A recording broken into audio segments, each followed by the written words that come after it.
नमस्कार दोस्तों, आपका स्वागत है आपके अपने यूट्यूब चैनल लीगल हैमर पर।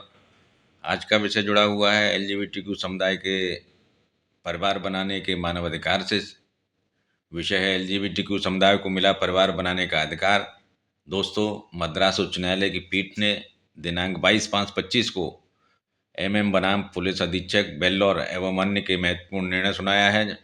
इसमें उन्होंने परिवार बनाने का अधिकार दिया है, जो बहुत ही प्रगतिशील निर्णय है। माननीय न्यायमूर्ति जीआर स्वामीनाथन और माननीय न्यायमूर्ति वी लक्ष्मी नारायण ने यह फैसला सुनाया है।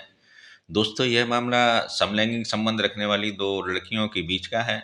इस मामले में याचिकाकर्ता लड़की ने समलैंगिक संबंध रखने वाली लड़की को उसकी परिवार ने उसकी इच्छा के विरुद्ध अवैध हिरासत में रखा हुआ था।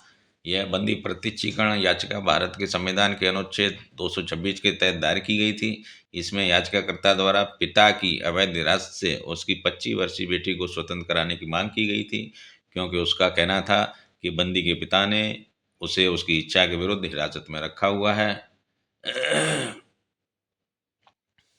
इसके बाद पुलिस द्वारा बंदी और उसकी मां को न्यायालय के समक्ष पेश किया गया। न्यायालय ने हमले उन दोनों को विस्तृत बातचीत की। बंदी की मां ने न्यायालय से अनुरोध किया उसे अपनी बेटी को वापस घर ले जाने की अनुमति दी जावे।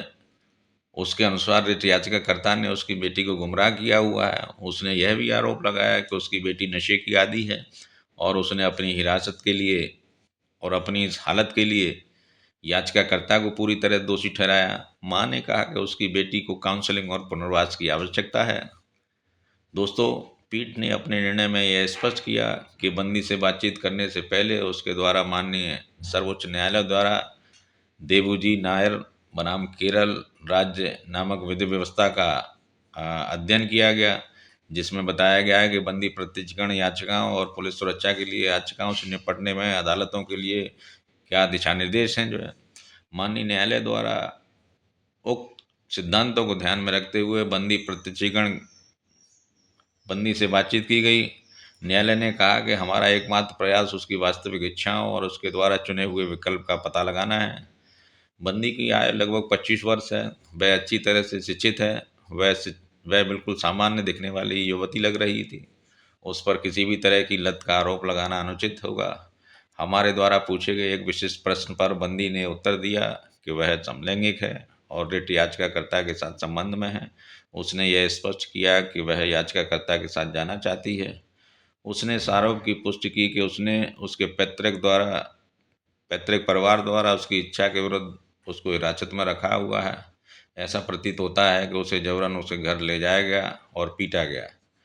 उसने हमें बताया कि उसके पैतृक परिवार के सदस्यों ने उसके साथ ऐसा करने के लिए मजबूर किया। न्यायालय को यह सुनिश्चित करना चाहिए कि हिरासत में लिए गए या लापता व्यक्ति की स्वतंत्र इच्छा का पता लगाने में कानून का पालन किया जाए। यदि हिरासत में लिया गया या लापता व्यक्ति कथित बंदी या पैतृक परिवार के पास वापस न जाने की इच्छा व्यक्त करता है, तो उस व्यक्ति को बिना किसी और देरी के तुरंत रिहा किया जाना चाहिए। दोस्तों, न्यायालय ने कहा कि यह ध्यान देने योग्य है कि रिट याचिका के समर्थन में दायर हलफनामे में याचिकाकर्ता ने कहीं भी हिरासत में लिए गए व्यक्ति के साथ अपने रिश्ते की वास्तविक प्रकृति का वर्णन नहीं किया गया है। यहाँ तक कि पुलिस को दी गई अपनी शिकायत में भी याचिकाकर्ता ने खुद को हिरासत में लिए गए व्यक्ति का करीबी दोस्त बताया है। हम उसकी ओर से और उसकी झिझक को समझ सकते हैं। दोस्तों, विधि व्यवस्था नालसा और नवतेज सिंह जौहर के बावजूद हमारा समाज अभी भी रूढ़िवादी है। हर माता पिता जस्टिस लीला सेठ की तरह नहीं हो सकते। वह अपने बेटे के यौन अभिविन्यास को स्वीकार कर सकती हैं। कोर्ट ने कहा, बंदी की मां कोई लीला सेठ नहीं है। हम उसकी भावना और स्वभाव को समझ सकते हैं। वह चाहती है कि उसकी बेटी किसी भी अन्य सामान्य विषम लैंगिक महिला की तरह बने, शादी करे और अपना जीवन बसर करे। हमने उसे समझाने की व्यर्थ कोशिश की कि उसकी बेटी एक वयस्क होने के नाते अपनी ज़िंदगी खुद चुनने की हकदार है। कानून स्पष्ट है, जिसमें मानवाधिकार प्रावधान हैं, अंतर्राष्ट्रीय नज़ीरें भी उपलब्ध हैं। माननीय न्यायालय ने अंतर्राष्ट्रीय मानवाधिकारों और नज़ीरों का उपयोग करते हुए यह फैसला सुनाया है और इस फैसले में उन्होंने स्पष्ट किया है। एक बहुत महत्वपूर्ण फैसला नालसा बनाम भारत संघ में दिया गया, जिसमें हवाला देते हुए योगकर्ता सिद्धांतों को मान्यता दी जानी चाहिए और उसका पालन किया जाना चाहिए, क्योंकि हमारे देश में उसके पास पर्याप्त कानूनी और ऐतिहासिक औचित्य हैं। माननीय न्यायालय ने परिवार शब्द को विस्तृत अर्थ में कहा इसे समझना चाहिए। दीपिका सिंह बनाम केंद्रीय प्रशासनिक न्याय अधिकरण में यह माना गया कि पारिवारिक संबंध घरेलू, अविवाहित भागीदारी या विचित्र संबंधों का रूप ले सकते हैं, और जो परिवार पारंपरिक परिवारों से अलग हैं उन्हें नुकसानदेह स्थिति में नहीं रखा जा सकता है। एक अन्य विधि व्यवस्था सुप्रियो बनाम भारत संघ ने भले ही समलैंगिक जोड़ों के बीच विवाह को वैध नहीं बनाया हो, लेकिन वे बहुत अच्छी तरह से एक परिवार बना सकते हैं, यह उसने कहा। विवाह परिवार बनाने का एकमात्र तरीका नहीं है। चुने हुए परिवार की अवधारणा अब LGBTQ न्याय शास्त्र में अच्छी तरह से स्थापित और स्वीकृत हो चुकी है। याचिकाकर्ता और हिरासत में लिए गए व्यक्ति बहुत अच्छी तरह से एक परिवार बना सकते हैं, यह कोर्ट ने माना। और प्रसन्ना जे बनाम एस सुषमा नामक विधि व्यवस्था का हवाला देते हुए कहा कि पारिवारिक संघ के विलेख को मंजूरी दी है। उसका उद्देश्य LGBTQ भागीदारों के बीच दर्ज नागरिक संघ को मान्यता देना था।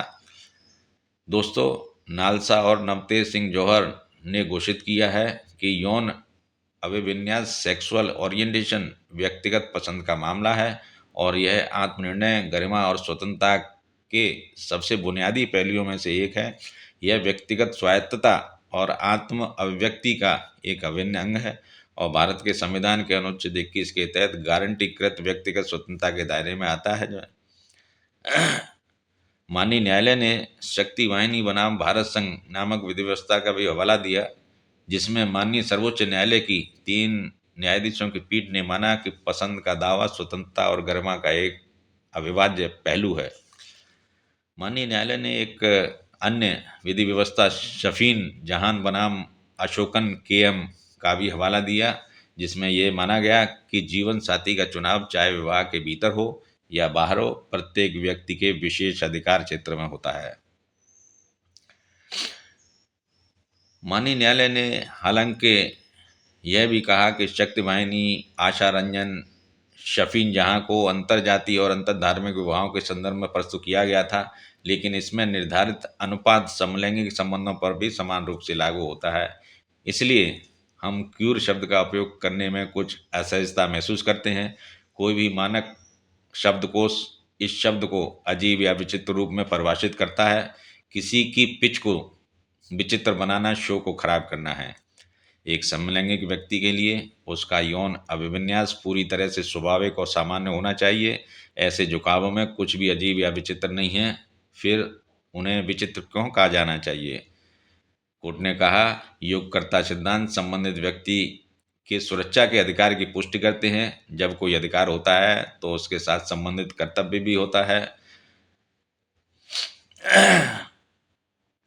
इसलिए माननीय न्यायालय ने माना कि सरकारी अधिकारियों, विशेष रूप से क्षेत्राधिकार रखने वाली पुलिस का यह कर्तव्य है कि जब भी LGBTQ+ समुदाय के सदस्यों से इस तरह की शिकायतें प्राप्त हों तो उन पर तुरंत और उचित तरीके से विचार किया जाना चाहिए।